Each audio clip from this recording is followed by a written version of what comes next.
బుజ్జి కొంచెం అన్నం తినమ్మా. మొన్న జ్వరం వచ్చినప్పుడు ఏం తినలేదు కదా నోరు చేదని. అసలు ఎలా అయిపోయావో చూసావా తిండి తినక?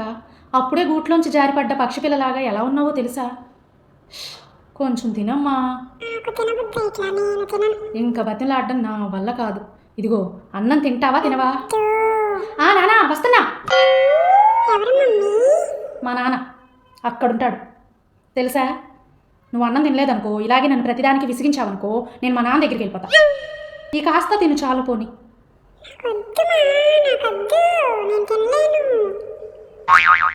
పోని పాలు తాగుతావా? పోని ఉండు, నీకు ఇష్టమైన ఉప్మా ఏదైనా చేసి తీసుకురానా? ఉప్మా అనుకో మెత్తగా గొంతులోకి చాలా బాగుంటుంది, చేసి తీసుకొస్తా. పిలుస్తున్నాడు.